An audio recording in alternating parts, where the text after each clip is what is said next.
Bonsoir à toutes et à tous, bienvenue dans C'est dans l'air. Le rendez-vous avec la nation prendra donc la forme d'une grande conférence de presse. Ce soir, à 20h15, sur quasiment toutes les chaînes, les radios, Emmanuel Macron va tenter d'écrire l'an 2 de son quinquennat. Au-delà des mots réarmement civique, réarmement économique et après la nomination d'une nouvelle équipe, il va devoir donner de la chair au slogan et tenter de désamorcer en urgence plusieurs crises. Celle de sa majorité avec des ténors comme François Bayrou et Édouard Philippe qui font part de leur colère depuis l'arrivée de Gabriel Attal et de ses ministres de droite, celle des enseignants remontés depuis la sortie de route de la nouvelle ministre de l'Éducation nationale, Amélie Oudéa-Castéra, contrainte de s'excuser après ses propos sur les heures non remplacées dans l'école publique. La ministre s'excuse, Macron s'explique. C'est le titre de cette émission. Avec nous pour en parler ce soir, Yves Tréhard.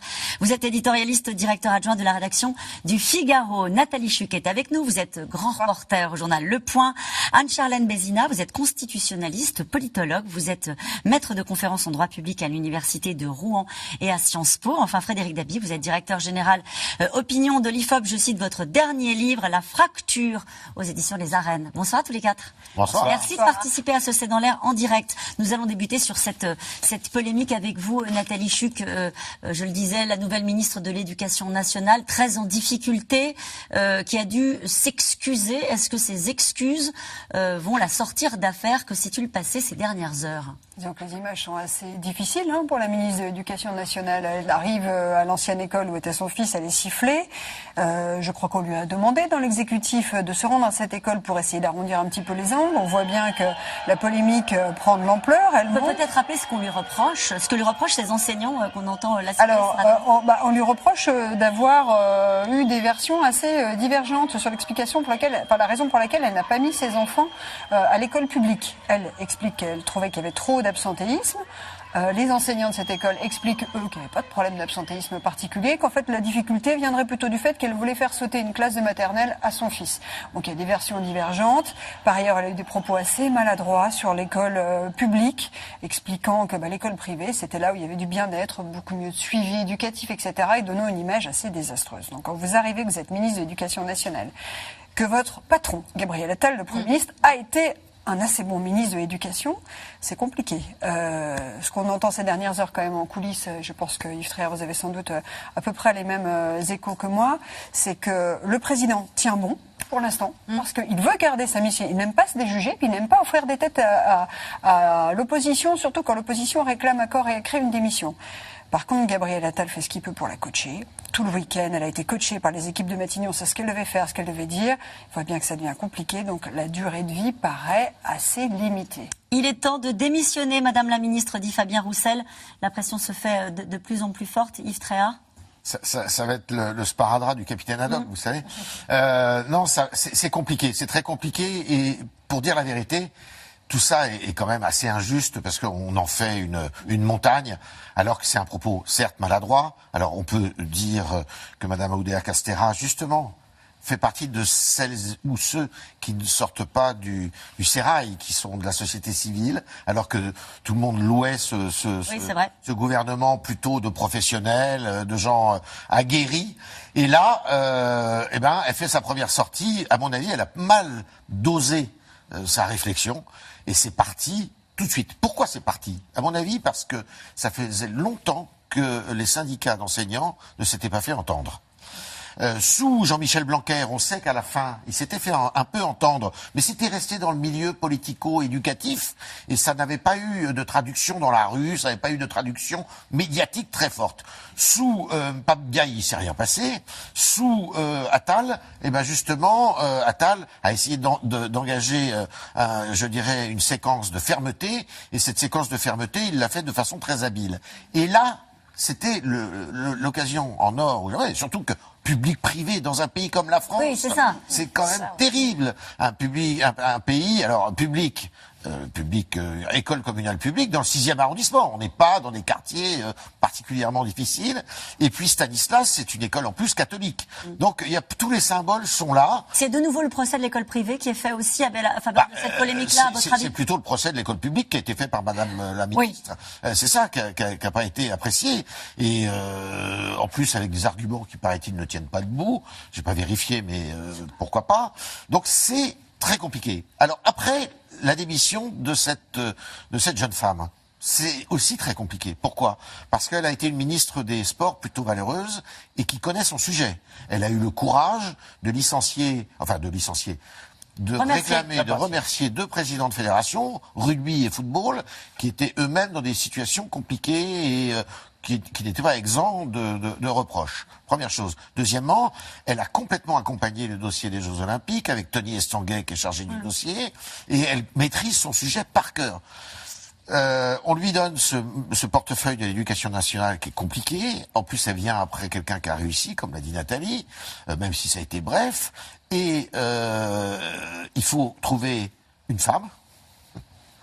Et il n'y a pas grand monde dans l'entourage de... On en est là, vous pensez? Mais bien sûr qu'on en est là.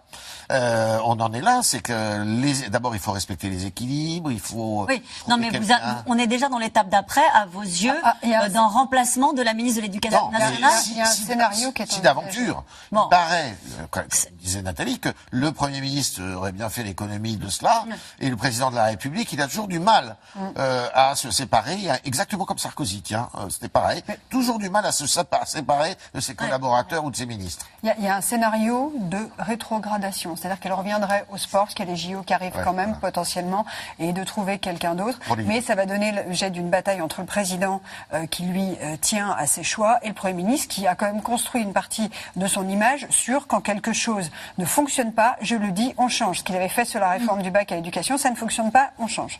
Frédéric Dabi, pourquoi ça part comme ça, comme une traînée de poudre? Ça pourrait être une maladresse. On dit effectivement, elle a menti sur les raisons qui ont conduit cette mère de famille à décider de changer son enfant d'école et à faire le choix du privé. On peut quand même juste préciser qu'il y a certains de ses prédécesseurs qui avaient, à l'éducation nationale, qui avaient leurs enfants dans le privé. C'est pas la première. Tout à fait, deux de ses trois prédécesseurs. Pourquoi ça part comme une traînée de poudre? Alors que c'est vrai, le constat qu'elle fait en dehors des maladresses, c'est un constat que font énormément de parents. J'ai en tête un film qui s'appelait La lutte des classes, où on voit une famille de gauche contre un et qui se cache et qui met ses enfants dans une école privée catholique. C'est quelque chose qui est maintenant massif. Mais je pense qu'on est sur l'école. Et c'est un sujet inflammable pour les Français. C'est une des trois préoccupations des Français. La mauvaise petite musique sur le déclin du pays, sur la France qui tombe, elle se cristallise sur l'hôpital et sur l'école.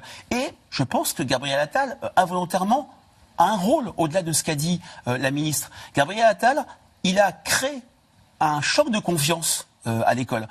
La dichotomie entre les Français qui nous disent dans toutes nos enquêtes, la situation se dégrade, tout va mal, même ce qu'on appelait les échelons d'excellence, primaire, maternelle, ont eu pour la première fois dans une enquête IFOP fiduciale pour Sud Radio une majorité de ça se dégrade, même à l'école maternelle, même à l'école primaire. Lui, avec sa méthode, il dit les choses, il n'est pas dans le déni. Au moment du classement PISA, il sort du bois et il ne se cache pas comme ses prédécesseurs. Il essaye d'agir. En 6 mois, il est resté extrêmement peu de temps, à peine plus que Benoît Hamon. Il a fait une rentrée scolaire, lui.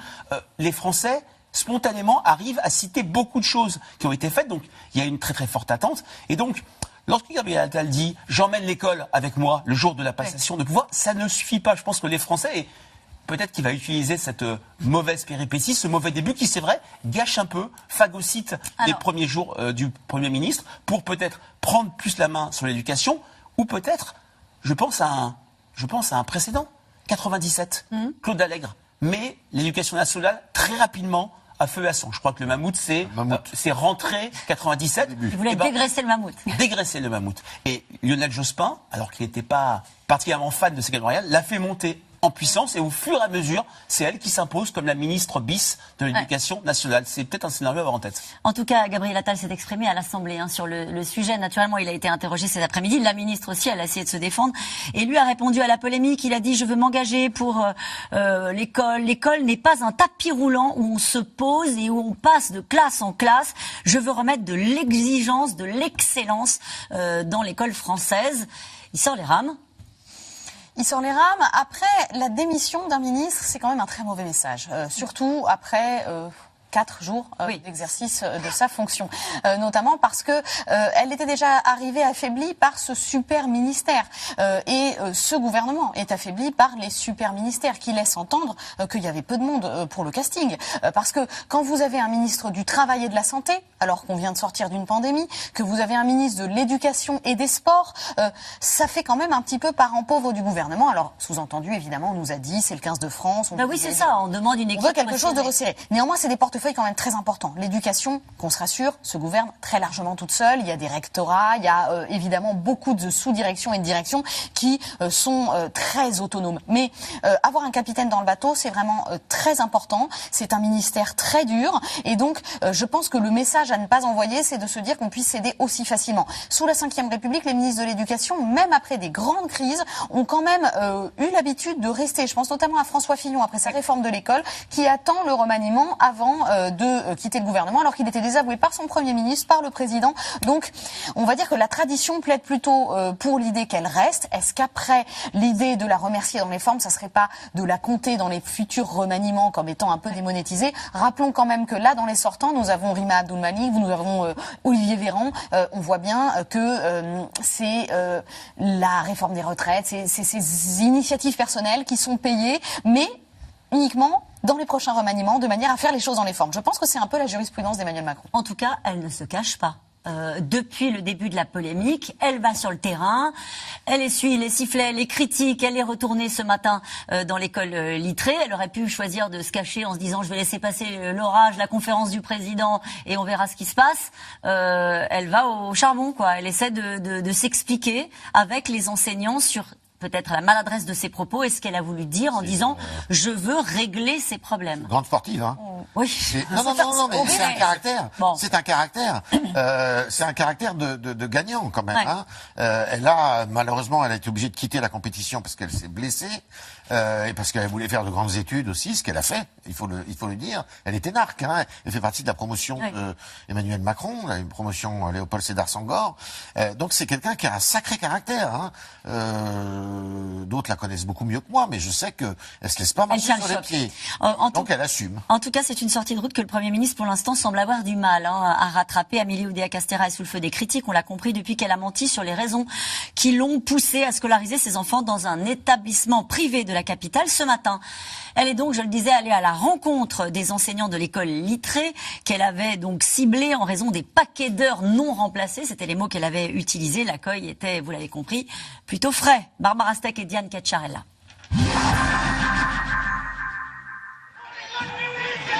Arrivée sous les huées à l'école publique Littré au cœur de Paris pour Amélie Oudéa-Castéra. C'est dans cet établissement que son premier fils avait passé 6 mois en maternelle avant d'être inscrit dans une école privée. Une visite pour éteindre la polémique. Les caméras et les représentants des syndicats enseignants l'attendent de pied ferme.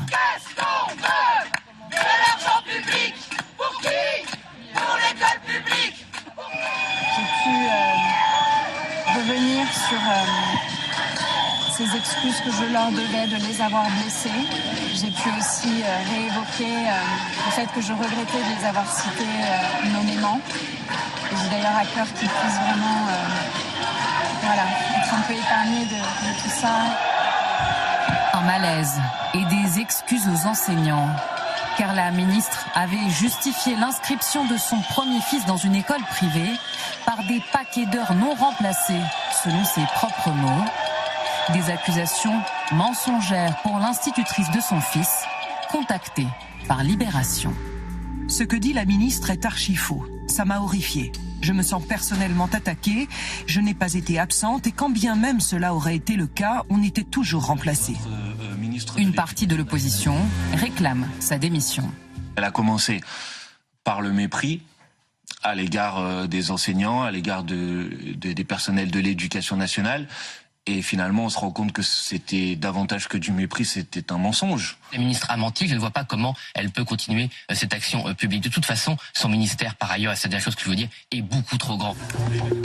Pendant ce temps, dans les colonnes du Figaro, un poids lourd du gouvernement annonce déjà son futur départ. Drôle de timing sur le ton de la confidence. Pour Gérald Darmanin, sa mission s'achèvera après les Jeux Olympiques.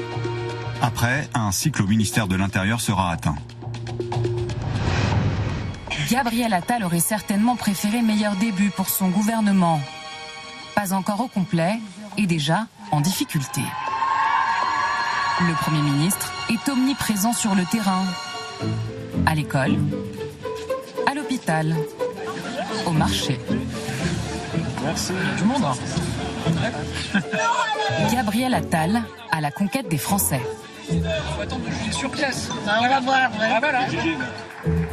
Cet après-midi, baptême du feu à l'Assemblée et première question au gouvernement dans son nouveau rôle de Premier ministre.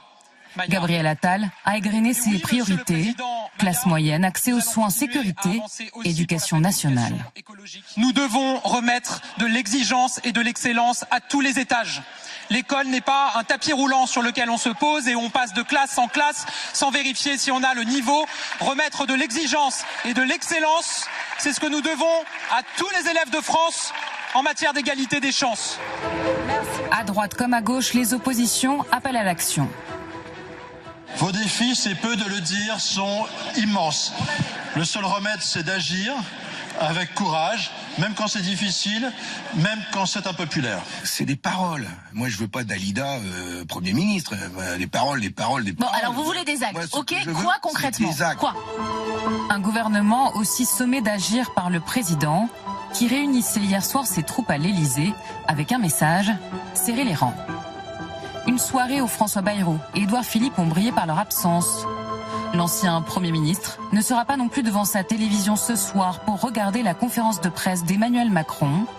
Hasard du calendrier, il tient une réunion avec les cadres de son parti. Nous voyons à l'instant les premiers pas de Gabriel Attal comme Premier ministre à l'Assemblée. C'est pas rien d'aller dans la fosse. C'est une arène, c'est un chaudron. Et cet après-midi, il était extrêmement offensif, Gabriel Attal, extrêmement politique dans ses réponses, comme on l'a vu dans ce premier reportage. Alors offensif, il l'a toujours été. C'est quelqu'un qui se laisse jamais abattre, qui est jamais dans le recul. Il se laisse, alors il faut le savoir, oui. Quand vous arrivez en bas là de l'Assemblée nationale, il faut savoir que l'Assemblée nationale c'est très vertical. C'est le cas de vous dire. Vous avez autour de vous des gens qui, en ce moment, ça c'est le cas de cette Assemblée nationale, qui gueulent, qui beuglent, qui c'est vrai que l'ambiance a quand même sérieusement est sérieusement au chahut. Et d'ailleurs, quelqu'un comme Dupond-Moretti, qui est quand même habitué à fort en gueule, la première fois qu'il est arrivé à l'Assemblée nationale pour faire un discours, il a été très étonné, pas surpris, étonné, parce que ça beuglait de tous les côtés, il avait du mal à s'exprimer. Donc là, il sait faire. On l'avait déjà vu comme ministre de l'Éducation nationale, il sait s'exprimer à la tribune, il sait s'exprimer, il sait répondre, il sait jongler. Et en plus, c'est un politique. Il est jeune, mais c'est un politique. Il faut pas oublier, on dit oui, mais il est des beaux quartiers et tout. Non, mais c'est ce qu'a dit Mathilde Panot, qui lui a de nouveau reproché son parcours. Oui, mais on peut reprocher quoi que ce soit. Il a commencé à 14 ans. À 14 ans, il a commencé à s'engager en politique. Il était intéressé par la chose politique. Donc ça forme les caractères. Bardella, on dit il est brillant, mais oui, mais Bardella, il est tombé dedans. Il avait pareil 15-16 ans. Donc ils ont l'habitude de l'adversité. Et ça, pour faire de la politique, il faut mieux avoir l'habitude de l'adversité, parce que vous en prenez plein la tête quand même. Ouais. C'est terrible de défendre des opinions quand ceux que vous avez en face n'ont pas du tout les mêmes opinions. C'est terrible de penser que vous défendez l'intérêt général et que d'autres n'ont pas la même vision de l'intérêt général que vous. C'est compliqué. Et quand vous avez 34 ans, que vous êtes Premier ministre, mais c'est une charge, mais énorme. Et bon, alors je vais relativiser, mais il n'est pas énarque, normalien, agrégé. C'est un petit Sciences Po. Alors c'est vrai, Sciences Po c'est une belle école, mais bon. Il a d'abord. Je disais que Mathilde Panot avait choisi de cibler justement elle a fait Sciences Po aussi, elle. Sur son parcours et de cibler aussi sur le régime, sur les méthodes de Gabriel Attal et surtout d'Emmanuel Macron, en disant nous sommes dans un régime illibéral. La fureur de Gabriel Attal, qui lui a répondu vertement, sans note, puisque c'est important la forme dans les premiers moments, et avec effectivement effectivement pas mal de rage pour convaincre sur le bien fondé de la méthode. Oui, c'est un professionnel de la politique, Yves Tréhard l'a très bien dit, et c'est vrai que justement, il n'arrive pas à Matignon dans une logique d'état de grâce. C'est complètement faux de dire ça. On n'est pas suite à une élection présidentielle, mais il y a un crédit de confiance. On diffuse IFOP Fiducial pour Paris Match, là, dans quelques instants, le premier baromètre qui teste sa popularité, alors l'approbation de son action. Prudence, parce qu'il n'a pas beaucoup agi, mais c'est le premier ressenti des Français. Il a une majorité d'approbation. Il fait mieux que Jean Castex et Elisabeth Borne à son arrivée. Il fait moins bien que Édouard Philippe. Mais moi, ce qui me frappe, c'est deux choses. Il est minoritaire chez les jeunes. Une fois de plus, Gabriel Attal, c'est pas une question de génération. Les Français qui l'aiment pas ne sont pas sur une logique de jeunisme. Ils sont sur une logique, sa méthode, l'efficacité, le fait qu'il essaye de mettre à distance ce spectre de l'impuissance. Et deuxièmement, il obtient entre 20 et 30 points de plus qu'Emmanuel Macron, qui lui ne profite pas du remaniement. Il obtient des scores très élevés dans les classes moyennes, chez les salariés, chez les 50-64 ans, chez les 35-49 ans. Et là, il travaille ces classes moyennes, non pas depuis quelques jours, mais depuis son passage au compte public. Effectivement, il en a fait sa priorité. Malgré tout, est-ce que cette conférence de presse du président de la République ce soir n'est pas une mauvaise manière à l'endroit de ce nouveau Premier ministre, Nathalie Chut, qui doit faire ça? Évidemment. Son discours de politique générale, il l'a annoncé cet après-midi, le 30 janvier. Évidemment que c'est un peu une mauvaise manière, mais on est un peu habitué puisqu'Emmanuel Macron a fait la même chose, souvenez-vous, avec Édouard Philippe, en s'exprimant avant son discours de politique générale. Donc, au Congrès, d'une certaine façon, au Congrès, exactement. Donc, c'est une façon de dire, le chef, c'est moi, le maître des horloges, c'est moi. Après, je dirais que j'ai l'impression que ça n'atteint pas beaucoup le Premier ministre, parce que ses proches, ceux qui l'ont vu ces dernières heures, disent qu'il est plutôt bien dans ses pompes. C'est un immense anxieux, on le sait, et qu'il est plutôt assez heureux. Vous savez qu'il y a eu un petit choc de prise de fonction avec une pression assez importante, et que là, en fait, il savoure en se disant, j'y suis, ça y est, et qu'en fait, jusqu'à la fin de sa vie, on va l'appeler Monsieur le Premier ministre quand même. À 34 ans, c'est quand même pas tout à fait négligeable. Donc, il est quand même assez heureux de ça. Voilà. Après, je pense que le reste, il sait très bien. Les pieds, il sait très bien qu'il aura à faire face aux petites mesquineries du président et des polémiques. Bon, il trace sa route. Bon, et d'ailleurs, il trace sa route. Et il a développé un petit peu sa méthode sur l'élaboration de son discours de politique générale. Je voudrais qu'on l'écoute tout à l'heure à l'Assemblée nationale. Il va beaucoup écouter, beaucoup concerter. Cette déclaration de politique générale, je souhaite la construire et la nourrir avec l'ensemble des forces politiques représentées dans cet hémicycle et au Sénat. Et donc je recevrai l'ensemble des groupes politiques représentés au Parlement pour construire avec eux cette déclaration de politique générale. De la même manière, j'échangerai avec les forces syndicales, avec les associations d'élus locaux. Je me déplacerai aussi sur le terrain au contact des Français pour nourrir cette feuille de route. J'ai proposé à la présidente de l'Assemblée nationale qu'en conséquence, la déclaration de politique générale puisse se tenir le 30 janvier prochain dans cet hémicycle, après ce travail de dialogue, de concertation avec l'ensemble de celles et ceux qui sont prêts à s'engager pour relever les défis au service des Français. Merci beaucoup, Monsieur le Premier ministre. Le petit lapsus, Monsieur le Président, pas encore. Anne-Charlène, Bézina, excusez-moi. La méthode, c'est normal de dire je vais concerter, je vais écouter, et ce discours de politique générale, ce sera un peu le vôtre à tous, je vais écouter les Français, les élus. C'est comme ça qu'on fait habituellement? Non, pas sous la Ve République, c'est plutôt... Alors, c'est justement un petit peu sucré-salé, c'est-à-dire que c'est à la fois une bonne chose pour les groupes d'opposition de se faire entendre, mais le moment de politique générale, c'est le moment du Premier ministre. Donc, c'est un peu à double tranchant pour lui aussi, puisque normalement, il est censé incarner, montrer son style, montrer qui il est. Et le discours de politique générale, si on le reprend dans l'histoire, Troisième République, Quatrième République, c'est le moment où vous venez vous présenter à votre Assemblée, dire qui vous êtes. Donc, c'est une bonne chose d'écouter tout le monde, mais à la fois, il faut aussi qu'il démontre son identité, parce qu'on a parlé de l'ascendance d'Emmanuel Macron. Pour le moment, sa surface politique, elle est très très neutre à Gabriel Attal, parce que les ministres ont été très largement choisis par Emmanuel Macron, on l'a bien vu. La conférence de presse, c'est-à-dire la feuille de route de tout le gouvernement, est choisie par le président de la République. On raconte que les députés de la majorité seront en plateau télévision ce soir pour regarder qu'est-ce qu'ils vont devoir défendre au Parlement. Donc on voit bien que tout dépend du président de la République. Gabriel Attal joue certes sa partition personnelle, mais il va falloir quand même qu'il l'incarne vraiment personnellement. Donc attention avec cette concertation. C'est ce qu'on reproche à Emmanuel Macron, d'être trop unilatéral. Donc c'est malin d'essayer de dire moi je vais concerter, mais il faudrait pas non plus qu'il dilue complètement sa propre force politique, qui en plus on l'a vu est importante dans l'opinion. Donc à lui de montrer qu'il est là. Vous parliez de la majorité. ils ont été reçus et par le président de la République et entendus par le Premier ministre ce matin en réunion de groupe, calinothérapie, on vous écoute, on serre les rangs surtout. Ça, c'est un des enjeux de l'intervention de ce soir du président de la République, c'est-à-dire de mettre tout le monde en rang serré derrière lui, puisqu'on a vu dans ce premier reportage que certains des ténors de la majorité avaient pour le moins des états d'âme. Alors à mon avis, il y a deux objectifs. Et bon, je suis tout à fait d'accord avec Anne-Charlène, c'est pas normal ce qui va se passer. D'accord. Mais néanmoins, c'est très malin de la part du Premier ministre, je pense, parce que ça doit être une idée à lui, parce que là, il va se démarquer complètement du président de la République. Le président de la République s'exprime, on est le 15, le 16, oui. Il va s'exprimer dans 15 jours. Alors que, normalement, il devrait s'exprimer cette semaine. Donc, il va y avoir de l'eau qui va couler sous les ponts, ça, c'est la première chose. La deuxième chose qui est, à mon avis, commune aux deux hommes, c'est la recherche d'une méthode. La recherche d'une méthode qui consiste, et surtout de la part de Attal, qui consiste à ne pas systématiquement passer par la loi.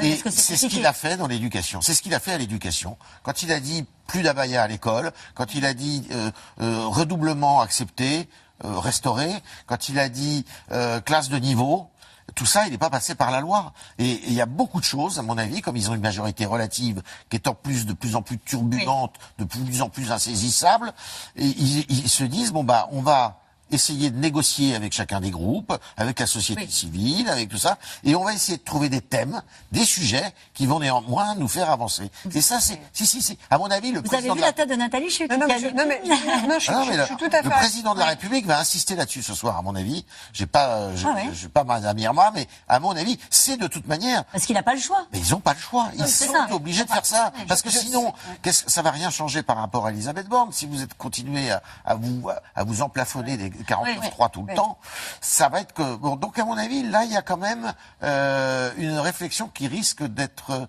plus aboutie. On voit bien que c'est effectivement la méthode que les deux têtes de l'exécutif veulent imprimer sur cette nouvelle étape, mais je serais plus sévère que vous. On sent bien qu'il y a une tentation chez le président de contourner le Parlement, c'est-à-dire les élus qui procèdent du suffrage universel, parce qu'il n'a pas de majorité et que voilà, il a quand même aussi contribué à rétrécir encore plus sa majorité. C'est-à-dire que là, ce qu'ils essayent d'éviter en recevant hier soir à l'Élysée les députés de la majorité relative, et ce matin avec Gabriel Attal qui est allé voir aussi faire la calinothérapie, ils essayent de ne pas se retrouver avec des frondeurs comme François Hollande. Donc ça, c'est pas acquis, parce qu'ils peuvent très bien avoir une aile gauche qui se braque en disant nous, voilà, on se bouche le nez, la droitisation de l'exécutif, c'est pas pour nous. Donc sa majorité se rétrécit. Édouard Philippe commence à prendre du champ. François Bayrou est très silencieux, ce qui est jamais bon signe. Donc du coup, comment faire? Contourner le Parlement. Est-ce que c'est une bonne chose? Anne-Charlène Bézina? Précisément, la Constitution est bien faite en précisant que ça n'est pas possible sur tout. C'est-à-dire qu'il y a un moment où les 49.3 qui ont coûté la popularité d'Elisabeth Borne ont tous été, en tout cas la plupart d'entre eux, sauf celui sur les retraites, ont été des 49.3 budgétaires. Aucun des textes budgétaires ne peut passer par le règlement. Donc, dès lors qu'il va lui falloir des moyens financiers pour appliquer sa politique, il va bien falloir qu'il passe devant l'Assemblée nationale et qu'il dégaine les 49.3. Parce que Michel Rocard pourrait nous en parler. Évidemment, ça n'est pas possible quand on a une majorité relative de toujours faire sans les 49.3. Donc attention aussi à ne pas surestimer cette idée de pouvoir faire des micro-lois ou de pouvoir faire du très court pour imprimer sa marque. On peut imprimer sa marque seulement sur des très petits domaines sous la Ve République. Donc attention à ça, c'est à double tranchant. Ouais, il peut jouer aussi sur ses points forts dans l'opinion publique. Jouer l'opinion publique, ça n'a pas d'effet vraiment au Parlement, mais quand je vois dans notre enquête qu'il a 3/4 de soutien chez les sympathisants LR, il a presque un sympathisant de gauche sur deux, ça peut jouer. Il peut jouer aussi sur la distinction. Il l'a fait systématiquement dans tous ses postes. Distinction par rapport à Sibeth Ndiaye au porte-parole, distinction par rapport à Pape Ndiaye, et maintenant même par rapport à Elisabeth Borne. Son premier déplacement, on le voit rond, empathique, et distinction face à Emmanuel Macron. La proximité dans notre enquête, c'est un des atouts de Gabriel Attal, ainsi que l'autorité. Alors que sur ces deux terrains, je dirais depuis le début, Emmanuel Macron est faible sur la question de la proximité. Il apparaît même souvent déconnecté. C'est une vraie critique à son égard. Et puis, son autorité s'est fortement affaiblie. Maintenant, Édouard Philippe, François Bayrou, franchement, la vie des organisations partisanes n'intéresse pas les Français. Ça ne se voit pas. Non, mais ça peut compliquer le quotidien d'un Premier ministre. Bien sûr. Vous avez raison, on va parler du fond parce qu'il y a sans doute des attentes des Français sur cette grande conférence de presse. Une conférence de presse donc en prime time sur toutes les chaînes. Ça ressemble à une convocation quand même solennelle des Français. Ça fait 5 ans qu'il n'avait pas choisi ce format depuis son arrivée à l'Élysée. Et il met un point d'honneur, Emmanuel Macron, à diversifier les formats de ses prises de parole pour ne jamais être totalement là où on l'attend. Théo Manval et Erwan Elion. 5 ans qu'il n'avait pas choisi ce format. La conférence de presse, exercice traditionnel. J'ai souhaité vous rencontrer devant les Français. Qui n'est pas pour déplaire au chef de l'État. Détailler ses réformes depuis son estrade permet d'affirmer son autorité. Le Premier ministre, dès le mois prochain, aura à présenter une profonde réorganisation de notre administration qui vise à donner plus de pouvoir et de responsabilité au terrain.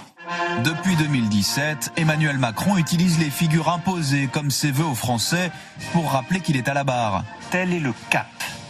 Et nous le tenons. L'allocution comme un moyen de marquer de sa présence les moments historiques. Guerre en Ukraine, Covid, prise de parole au ton martial. Nous sommes en guerre. Les événements de cette nuit sont un tournant dans l'histoire de l'Europe et de notre pays.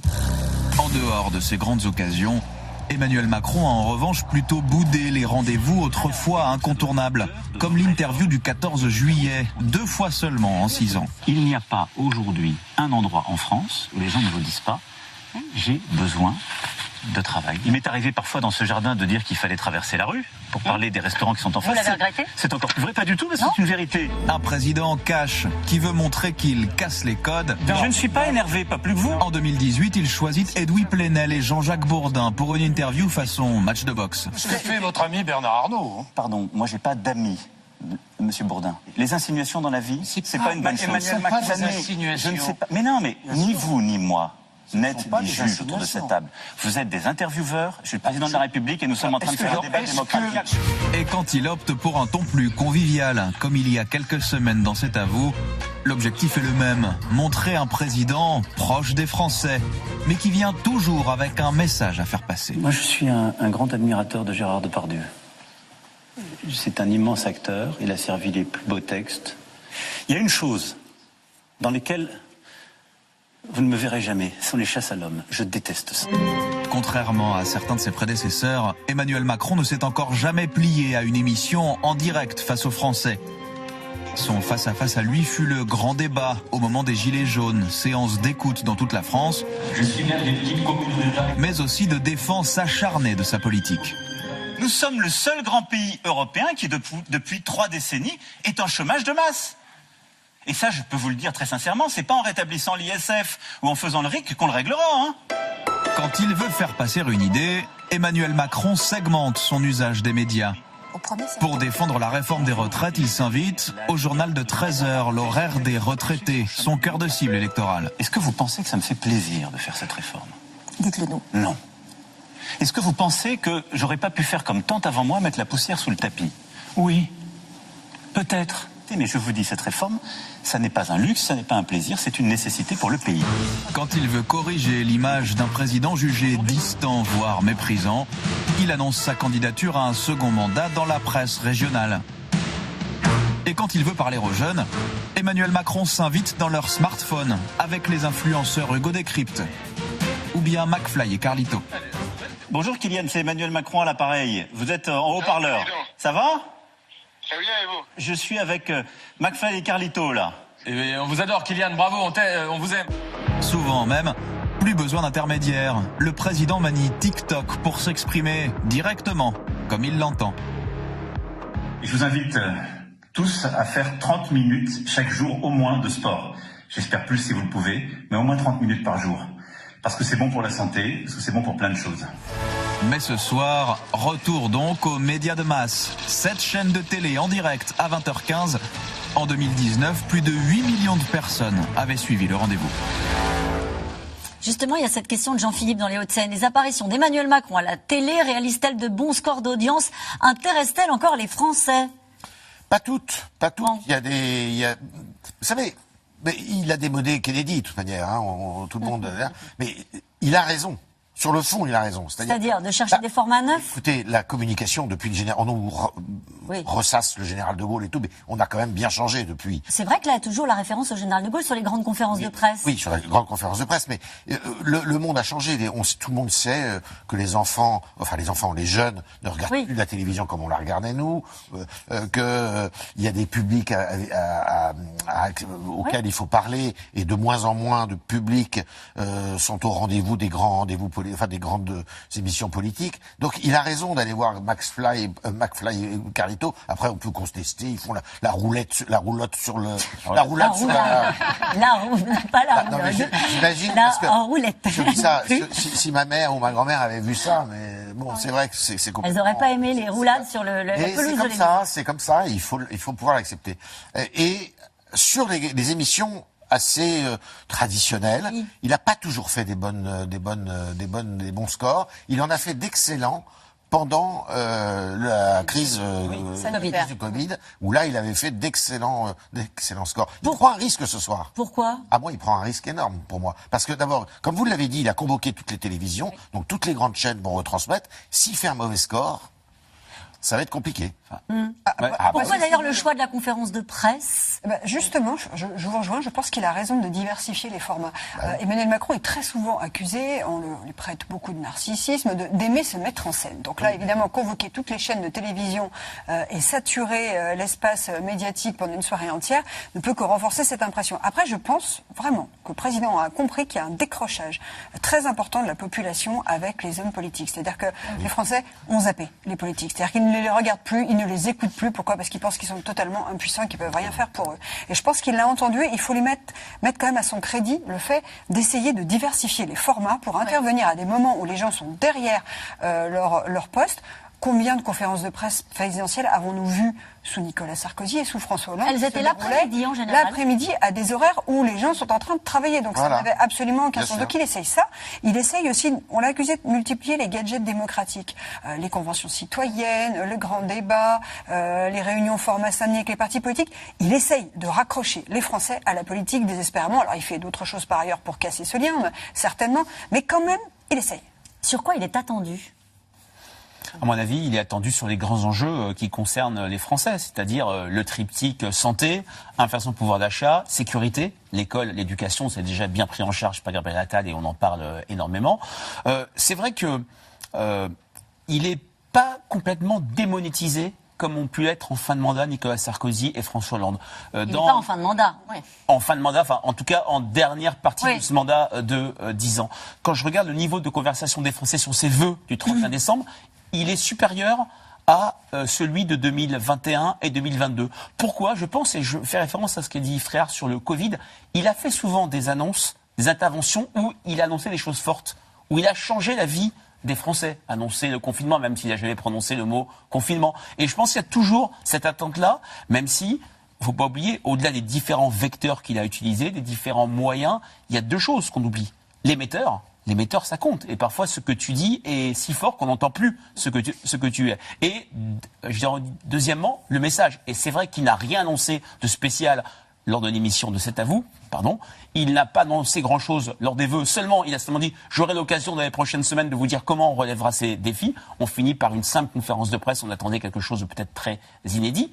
Et donc là, ce soir, je pense que il n'a plus le droit à l'erreur. Il y a ce spectre de l'inaction qui s'enracine. Mais qu'est-ce que ça veut dire ? Quand on dit il n'a plus le droit à l'erreur, on l'attend, j'entends beaucoup dans la voix des commentateurs, on attend un cap. Qu'est-ce que ça veut dire en fait ? En quoi cet exercice peut redonner du souffle à son quinquennat ? Que peut-il annoncer ? À part dire une feuille de route avec des grands textes qui se dessineront peut-être sur la fin de vie, sur l'inscription du droit à l'IVG dans la Constitution. Que peut-il annoncer ?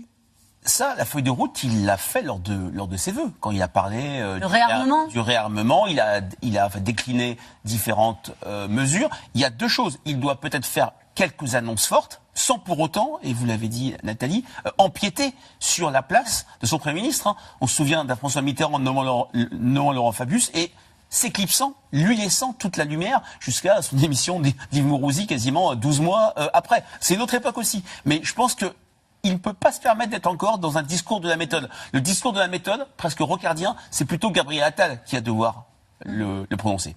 Anne-Charlène.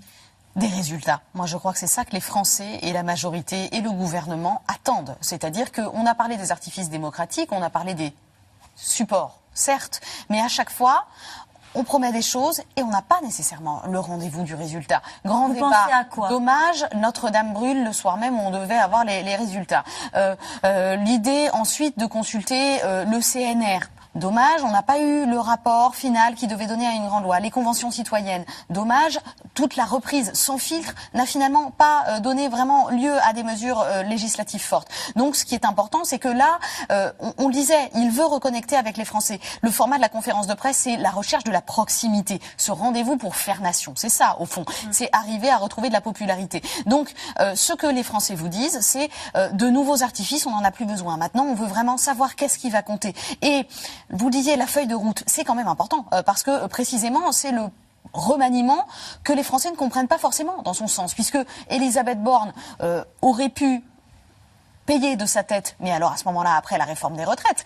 Or, il l'a conservée, il l'a gardée jusqu'à la loi immigration, donc c'est pas un problème de personne qui a fait qu'elle quitte le gouvernement. C'est le fait que le président de la République attendait de ce nouveau gouvernement qu'il lui serve pour redorer son image. Donc, c'est à lui de nous dire pourquoi il a changé les équipes, qu'est-ce qu'il veut de cette nouvelle partie de son quinquennat. Et je pense nécessairement que, de ce qu'on entend, il veut vraiment que ce quinquennat commence maintenant, qu'il y ait vraiment quelque chose qu'il annonce de nouveau. Alors, les mesures concrètes, en tout cas des résultats, et peut-être quelque chose qui prouve qu'il a entendu un message d'absence de popularité de ce qu'il a fait jusqu'à présent. Elle est fondée sur quoi, à votre avis? Quand on dit grand rendez-vous avec la nation, les gens peuvent dire oui, très bien. Quand on dit réarmement industriel, oui, très bien. À la place qui est la sienne, il peut à un moment donné que se contenter de fixer un cap avec des mots, avec des promesses, avec une ambition. Quelles sont les fractures, à votre avis, sur lesquelles il doit mettre le doigt? Est-ce qu'il doit, d'une manière ou d'une autre, dire aux Français, ce sujet, vous évoquez la sécurité, ce sujet, vous évoquez la défense, le pouvoir d'achat, etc. Ces sujets-là, je les ai entendus. C'est ce qu'on lui reproche parfois, d'être un peu en surplomb. Est-ce que c'est sur cet aspect-là qu'on refera nation? Ça veut dire quoi, refaire nation? Précisément, je pense qu'on lui reproche un peu tous ces nouveaux néologismes, faire nation. Et je pense qu'il faut mettre du contenu derrière tout ça. Alors, vous le disiez, par exemple, on n'a pas entendu le fait que la loi immigration soit un échec parlementaire. C'est quand même important de le dire. Peut-être que cette loi immigration s'appliquera, on va voir la décision du Conseil constitutionnel dans son intégralité, mais il ne considère pas que c'est un échec. Mais alors, pourquoi il remanie au lendemain? Vous voyez, donc, il y a beaucoup de paradoxes dans ce qu'il a fait. Et je pense que c'est important que les Français entendent où le président en est. Et justement sur les grandes questions, fin de vie, IVG, avancer sur l'inflation aussi. On n'a pas forcément toujours de mesures concrètes. Qu'est-ce qu'on veut faire avec l'économie? Qu'est-ce qu'on va faire à l'international? Je sais que ce soir, il en parlera. Toutes ces questions-là, il faut qu'il s'engage personnellement pour montrer précisément qu'il a entendu. En tout cas, toutes ces questions-là, vraisemblablement, lui seront posées. On peut juste expliquer aux gens qui nous regardent ce soir qu'il y a l'ensemble des médias qui envoient des représentants, que les questions ne sont pas choisies par l'Élysée. Yves Tréhard, on peut peut-être raconter comment ça se passe, une grande conférence de presse comme celle-ci. Alors ça va se passer en 2 temps. C'est ça qui est intéressant d'ailleurs. C'est pour ça qu'il faut l'écouter dans sa globalité.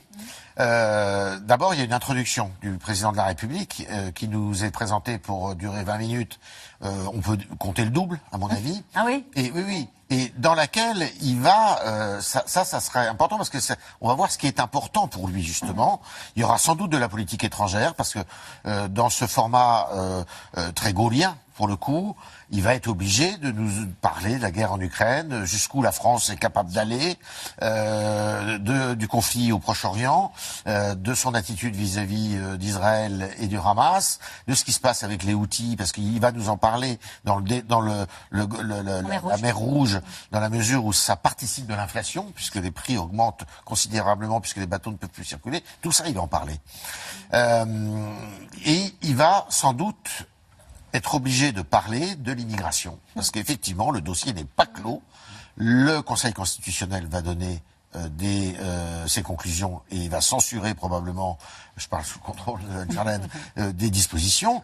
Et puis, il y a aussi cette promesse. Qu'est-ce qu'il va faire de cette aide médicale d'État dont Madame Borne avait dit qu'ils allaient la réformer? Est-ce que il peut pas faire machine arrière, Yves Tréhard. Voilà, on ne sait pas. En tout cas, il a dit... Et puis alors, vous allez avoir une deuxième partie où effectivement, sur la méthode, les journalistes, ils s'inscrivent pas en disant « je vais poser telle question ».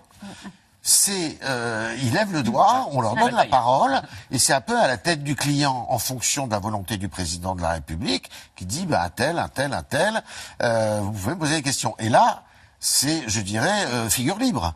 Vous avez des journalistes qui peuvent lui dire, mais Monsieur le Président de la République, est-ce que vous allez limoger Madame Oudéa Castéra? Il répondra à cette question, bien sûr. Il est obligé. Donc il y a plein de choses qui vont arriver et ça risque d'être assez chaud. Ah oui, assez chaud. Ah bah oui. Ouais. Je ne veux pas des gestionnaires, je veux des révolutionnaires. Voilà ce qu'il a dit le 12 janvier lors du Conseil des ministres face à la majorité. Hier, on a quelques indications de son état d'esprit. On voit bien dans la nomination de Gabriel Attal et des ministres qu'il a choisis. Il a dit de l'audace, de l'audace, de l'audace. C'est-à-dire que il y a sans doute la volonté chez le président de la République, Nathalie Chuc, de dire on n'arrête pas, c'est pas parce qu'on a passé les retraites et l'immigration, on va pas s'arrêter au milieu du gué. Et il veut annoncer une série de grands chantiers. En fait, il se rend bien compte que là, il n'est pas du tout au terme de son mandat, mais avant la nomination de Gabriel Attal, on avait déjà l'impression d'être en fin de règne. Ouais. Et donc, qu'est-ce qu'il veut? Il veut du concret. Le mot qu'on entend le plus aujourd'hui à Matignon comme à l'Élysée, c'est concret, du concret. Et c'est peut-être là qu'est la plus grosse prise de risque de la soirée, c'est-à-dire le choix d'une conférence de presse. On sait très bien ce que ça donne, une conférence de presse. Qu'est-ce que ça donne? C'est pas le président qui choisit les questions. Il choisit ce qu'il va dire dans son intervention liminaire, mais il y a souvent, il faut le dire, une déconnexion d'une partie de la presse et des médias qui posent parfois des questions qui sont très en décalage avec leurs préoccupations d'une partie politicienne, voilà. Parfois. C'est souvent l'immense danger d'une conférence de presse. Je pense qu'un certain nombre de Français, je ne veux pas parler en leur nom, je ne me permettrai pas, ont peut-être envie d'avoir des réponses sur les questions de logement. Tous les spécialistes de logement, aujourd'hui, ils vous disent que c'est une bombe sociale qui va exploser à la rentrée 2024, rentrée 2025. Pas de ministre du logement, pour l'instant, au sein du gouvernement. C'est quand même quelque chose. La santé. Le sujet des déserts médicaux ne s'est pas évaporé, que je sache. Il n'y a toujours pas de ministre de la Santé. Il y a une ministre de la Santé et du Travail. Portefeuille gigantesque. Les spécialistes du secteur sont assez remontés. Donc je pense que ça, c'est des préoccupations très concrètes. Le président gagnerait, dont il gagnerait à s'emparer ce soir. Est-ce que les questions lui seront posées? Je ne suis pas certaine. Il est tributaire des questions des journalistes, malgré tout, dans cet exercice-là. Un sujet que vous n'avez pas cité, qui est aussi ancré dans la réalité des Français, la question de l'énergie. On voyait que le ministre a nettoyé le sujet avant la conférence de presse, puisque Bruno Le Maire, c'est important peut-être de le rappeler, à la tête de son super ministre de l'économie et de l'énergie, a dit il n'y aura pas d'augmentation du prix de l'électricité de plus de 10% dans les jours qui viennent. Oui, mais justement, le risque de la déconnexion est là. Il a parlé de l'électricité le 31 décembre lors de ses vœux, oui. Mais pour se féliciter de la mise en place de la réforme du grand marché, trouver quelqu'un dans la rue, dans un sondage, qui va entrer sur le sujet électricité par la réforme. Naturellement, il va parler des 10%, il va parler des 39% d'augmentation sur environ un an. Le risque de déconnexion est là. J'entends ce que vous dites sur les journalistes. J'ai un petit précédent en tête. 2014, François Hollande fait son préliminaire sur le CICE. Il lance le CICE. Il a quasiment après aucune question là-dessus. Il ne peut pas rebondir, il ne peut pas approfondir. On interroge bien sûr sur l'affaire Julie Gaillet. Il sera interrogé aussi ce soir, sans doute, sur l'affaire Depardieu, sur ce genre d'affaire. Oui, sans doute. En tout cas, c'est l'un des sujets sur lesquels le chef de l'État est sans doute attendu. Vous me direz si je me trompe dans un instant. La réponse aux émeutes, aux fractures, aux violences quotidiennes, à ce sentiment d'abandon d'une partie du territoire, mais aussi de ses élus, comme ici à Laval, où les équipes de C'est dans l'air étaient allées tourner en juin dernier. 6 mois plus tard, vous allez voir, on attend encore la main tendue de l'État. Reportage Nicolas Bidard, Anne Maquignon et Stéphane Lopez. Il porte encore les stigmates des révoltes urbaines qui l'ont secoué il y a maintenant 6 mois. Le quartier Saint-Nicolas à Laval, où des commerces de proximité avaient été incendiés. Donc une petite vue de l'extérieur. On a été impacté ici sur une vitre. Là c'est pareil, on en a 4 autres de cassés. Donc ça leur a donné l'opportunité de prendre les bouteilles, de les jeter sur les voitures. Hubert Notet a perdu 20 000 € de marchandises et est toujours en cours d'indemnisation. Une longue attente à se débrouiller seul, sans soutien de l'État, qui confirme sa défiance envers la politique. J'irai voter si c'est réellement nécessaire. Si ça... Bon, je vous dis, la dernière fois que j'ai voté, c'était en 95. Pourquoi ? Parce que je vois pas l'intérêt, tout simplement. Je déteste ceux qui parlent et qui n'agissent pas. Un sentiment d'abandon. Ça va ? Bonne année. Auquel le maire de la ville, Florian Berco, tente de répondre sur le terrain, en misant d'abord sur la réhabilitation du quartier. J'ai signé le permis de reconstruction du McDo, donc ça va revenir. Ça va se faire. C'est bien. C'est bien. C'est parfait. Bah, après tout ça. On va essayer de... Oui, il faut positiver de toute façon. Bah, regardez, le quartier, il se rénove, hein, il s'améliore, et la vie va s'améliorer. Nous l'avions rencontré au lendemain des émeutes, dans l'urgence de la situation, en contact permanent avec la préfecture. Assez inhabituel, on est la seule ville de l'Ouest, en tout cas, cette nuit-là. Et c'est le reflet d'une tension, hein, qu'on se dise collectivement qui peut faire quoi. Et prendre le problème par les causes plutôt que par les conséquences. En première ligne aussi, à la rencontre des jeunes de quartier, révoltés par la mort de Naël, dénonçant une violence quotidienne à leur égard. C'est un jeune de quartier, c'est ça que vous comprenez pas. Nous, on habite dans un quartier, c'est un jeune de quartier. C'est d'abord un jeune. Monsieur. Et c'est inacceptable. C'est d'abord un jeune, oui, mais de quartier. Ça aurait été un jeune normal lambda, il ne serait pas fait abattre comme ça. Le rapport avec la police, il n'est pas bon quand tu viens d'un quartier, parce que c'est toujours des contrôles faciès. On sait que pour faire parler de nous, on sait que ça doit faire du bruit. Et pour faire du bruit, qu'est-ce qu'il faut faire? On n'a pas le choix. Si on ne fait pas de bruit, on fait comment? 6 mois plus tard, le maire de Laval voit du progrès dans le domaine de la sécurité de la part de l'État, qui a renforcé la présence policière. Au Fourche, il y a quasiment une opération par semaine entre la police municipale et la police nationale. La police municipale est présente tous les jours dans les quartiers populaires.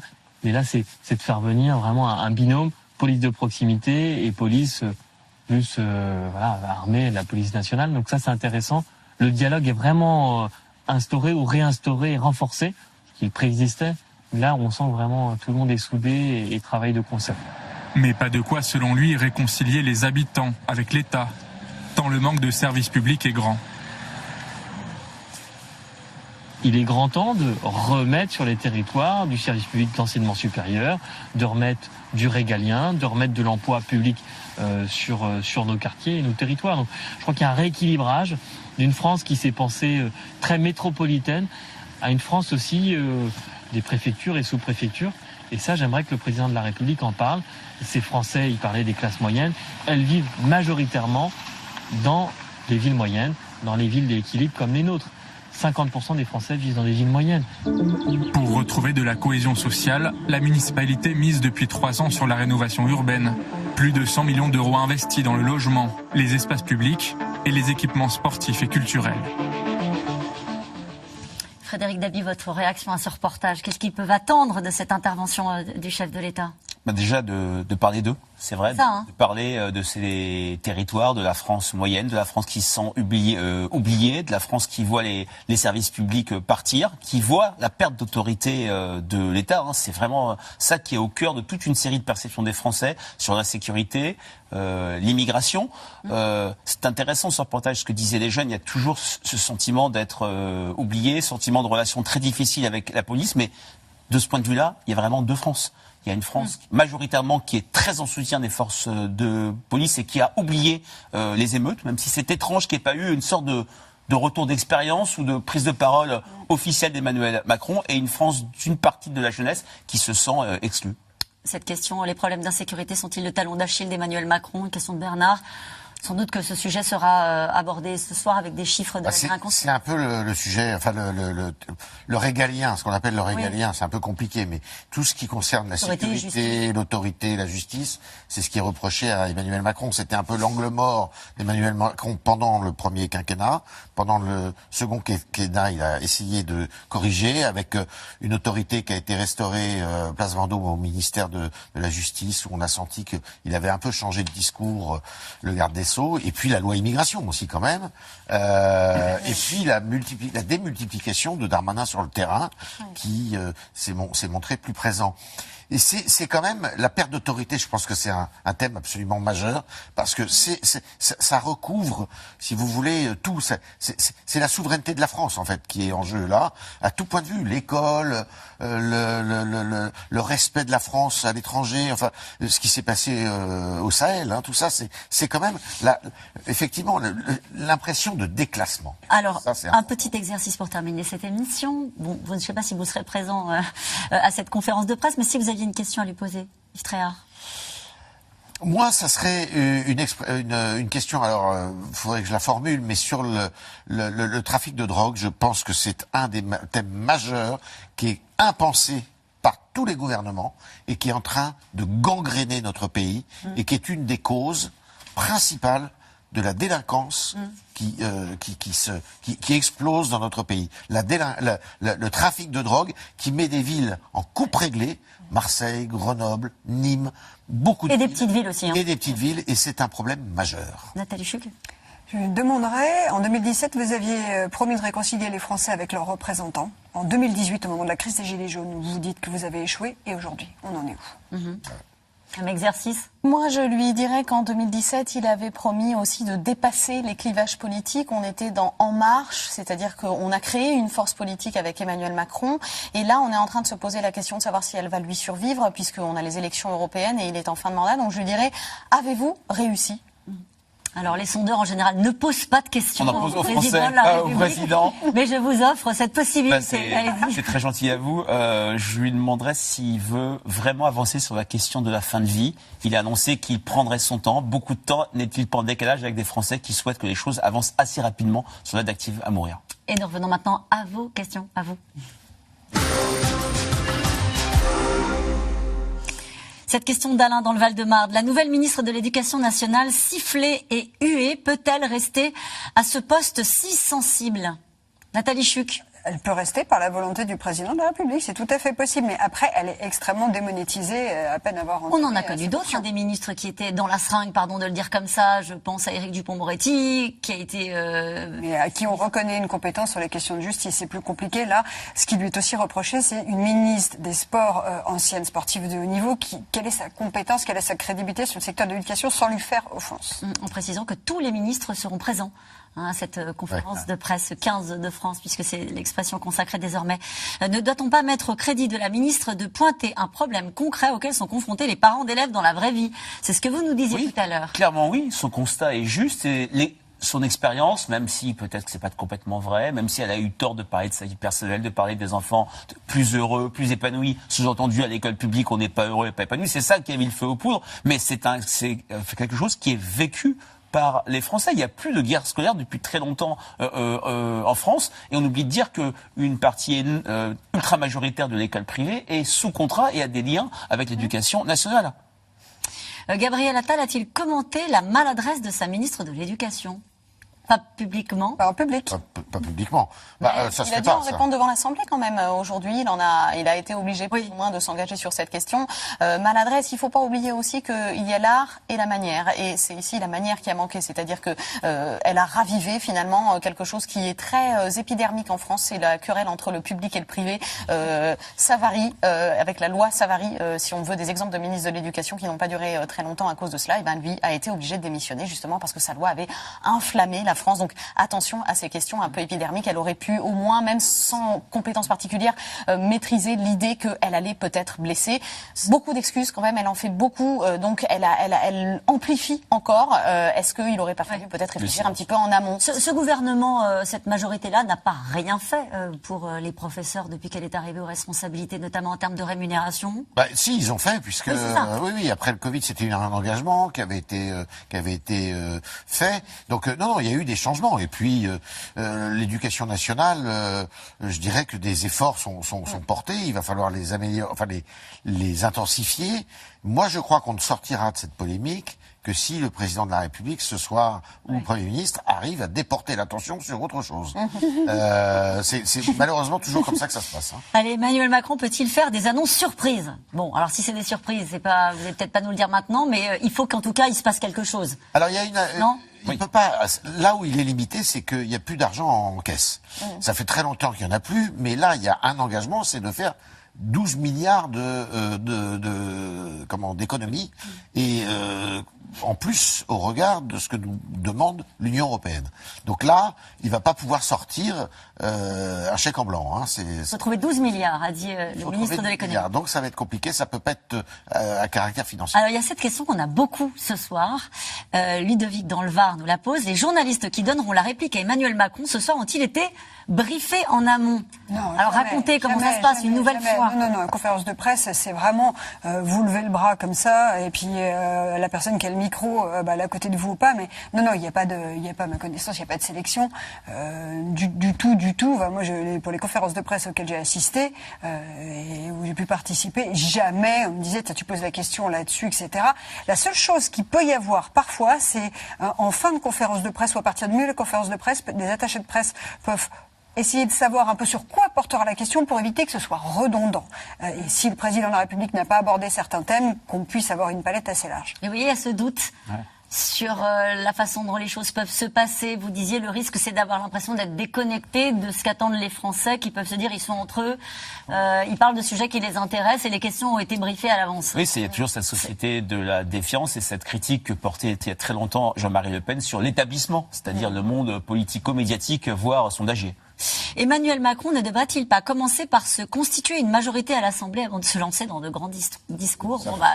Mais pour ça, la seule arme qui lui reste, c'est la dissolution. Et la dissolution, elle amènerait à peu près à encore pire que ce que nous avons. Donc il serait temps qu'on apprenne à travailler en majorité relative. D'autres grandes démocraties y arrivent. Pour rappeler les conférences de presse, un petit antécédent sous la Ve République, c'était l'exercice préféré du général de Gaulle. Pourquoi? Précisément parce que le président est sans filet. Il est vraiment dans l'improvisation la plus totale. Donc il aura... l'improvisation, le général de Gaulle. Il aimait ça, l'improvisation, le général de Gaulle, notamment pour montrer à quel point il était capable de répondre au tac au tac. Et souvent, ça lui a beaucoup réussi. On connaît la nature de la Ve République, pas tellement en lisant le texte de la Constitution, mais en faisant la compilation des conférences de presse du général. Donc, et les prises de risque, Emmanuel Macron aime ça aussi. Voilà, aujourd'hui, c'est une vraie prise de risque, mais peut-être qu'elle peut payer justement par rapport à une certaine spontanéité qui sortirait de cette soirée. Où De Gaulle nous avait appris que c'est pas à 67 ans qu'on devient dictateur. On avait aussi eu, Carla et moi, c'est du sérieux. C'était une conférence de presse aussi. Le président Pompidou sur Gabriel Russier en citant Paul Éluard, c'est un moment particulièrement émouvant. Cette question de Michel, à Paris. Que restera-t-il à dévoiler à Gabriel Attal lors de son discours de politique générale? Une méthode de travail, même, des choses concrètes. Le président est censé donner un cap dans les institutions de la Ve République. Donc non, et surtout, il va nous annoncer les conclusions de ces différentes consultations qui ne seront pas vaines avec les partis, avec les syndicats, toutes les forces vives quand même. Cette question de Sébastien, la parole du président ne devrait-elle pas être rare? Ça, c'était le monde d'avant. C'est la promesse qu'il avait faite quand il était arrivé aux affaires, alors que François Hollande, il lui reprochait justement d'être trop bavard. Le président ne devrait pas dire ça. Hein, il y a un livre célèbre, mais finalement, il n'a jamais tenu cette promesse. Il peut pas s'en empêcher. Et puis, le quinquennat a tout changé quand même. Le quinquennat fait que le président de la République, le statut, la grandeur du président de la présidence de la République a quand même considérablement changé, avec des hommes qui ont tout fait pour qu'ils soient tout à la fois. Ils sont omniprésidents. La nomination d'un Premier ministre populaire et une conférence de presse marquent-elles un tournant dans la façon de gouverner d'Emmanuel Macron? Il faut l'espérer, moins de président de la République, c'est aussi possible dans le texte de la Ve République. Donc un peu plus de place pour le Premier ministre. Vous croyez vraiment? Moi, je rêve avec cette majorité relative à ce qu'on arrive à revaloriser le Premier ministre et à ce qu'on change un petit peu la donne. Allez, une suggestion, un référendum sur la fin de vie ne sera-t-elle pas un bon moyen de redonner le pouvoir aux Français? Ça fait très longtemps qu'il a promis de parler de référendum. On verra. La surprise peut être là. Hein. Oui, une histoire de référendum. Merci en tout cas, vous allez suivre attentivement cette conférence de presse. Il est l'heure de retrouver Anne-Elisabeth Lemoine et toute l'équipe de C'est à vous. Bonsoir Anne-Elisabeth, au programme. Bonsoir Caroline. Fabien Roussel demande-t-il toujours la démission de la ministre de l'Éducation nationale? On lui pose la question. Le patron du Parti communiste est dans un instant notre invité à H-1 de la conférence XXL d'Emmanuel Macron. Dans C'est à vous aussi ce soir le triomphe de Trump dans l'Iowa, les dernières heures de la vie d'Elisabeth II révélées dans un livre et l'indignation des parents de la petite Maëlys en apprenant que le bourreau de leur fille, condamné à la perpétuité, est devenu père en prison. Merci à vous, on se retrouve demain en direct dès 17h30 et n'oubliez pas donc la grande conférence de presse du président à suivre sur France 2 à partir de 20h15. Belle soirée.